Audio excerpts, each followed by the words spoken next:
Hi everyone, here's the Bookchemist once again, and today I'm reviewing I Am No One by Flanery, one of the greatest novels I've read this year, and an amazing thriller about the fleeting, almost illusory nature of privacy and data security in today's world. This is a book that fascinated me on so many different levels. One of these is its ambiguity on levels of genre. This is a novel about an American film professor who moved to England to teach at Oxford shortly after 9/11 and has come back recently to the US. And bad shit starts happening to him at the beginning of the book, but at first it seems like it's nothing, except that shit gets weirder and more shits continue happening, and he starts wondering whether someone might want him ill. And this is just a teaser for you about the whole plot of the book, but of course paranoia is a key ingredient in this novel, and paranoia, as Thomas Pynchon says in Bleeding Edge, is the garlic in life's kitchen. You can never have enough. Speaking of which, where does the weird Anglo-Saxon belief that Italians eat lots of garlic come from? If you go to the Italian section of the supermarket in England, for instance, it's all garlic bread and garlic butter and all that awful shit that no one in Italy will ever think about producing or eating. I am Italian and we actually eat garlic very sparingly. So where does that belief come from? I think it's you people actually who love garlic so much, not us. That might be beside the point. What I meant to say about genre is that this is of course a thriller, as I said at the beginning of the book, make no mistake about it, but my reading of it was that to me it feels even more like a horror novel.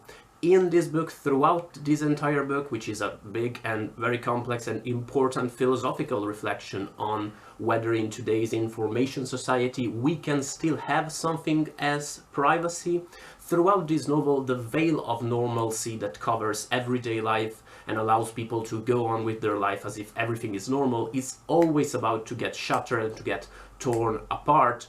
And that, if you ask me, is the very essence of horror. Another thing which I loved about this book is that it gives you beautiful and truthful insight about the world of academia. The main character has taught, as I said, at Oxford, has taught in America, and knows what it is to teach in different university systems and to teach in some of the world's most revered and best universities. And it is, as I said, a truthful portrait of the academia of this world, because Flanery himself is a university professor. It's not like The Corrections by Franzen, which, dope novel as it is, offers a portrait of the academia which is as close to reality as Jurassic Park is an actual day in the life of a paleontologist. As I said, the main character has lived in England, is American, has come back to America, and a large part of the book is about his identity as a citizen of the US. It's about how once you live in a different country for a while, that country changes you. It's about how it is difficult to integrate yourself in England because the English always tend to distance you and never accept you 100% as one of their own, as the situation is different in America, for instance.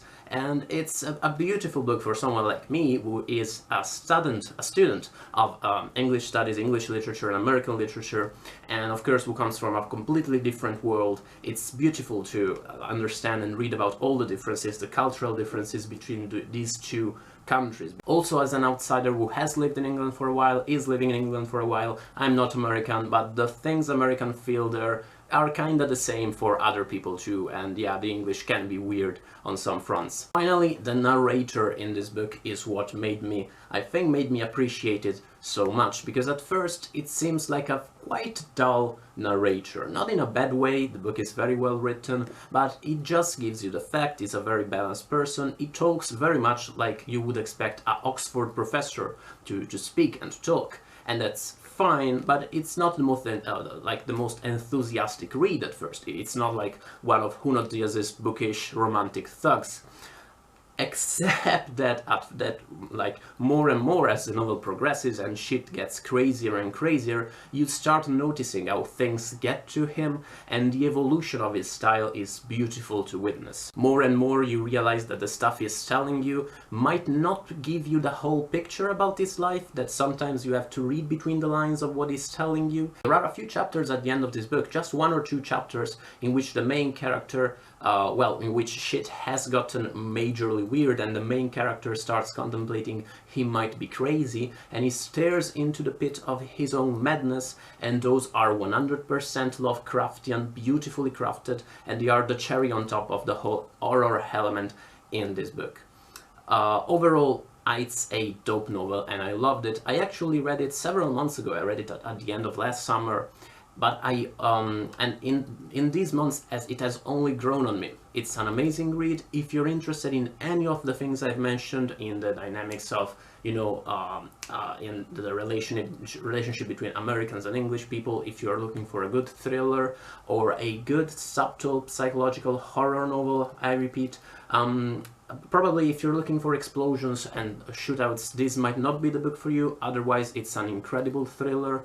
Overall, I would suggest it to anybody who's interested in this kind of stuff, or in the world of academia, as I said. Let me know what you thought about I Am No One if you have read it already. Let me know if this review made you curious.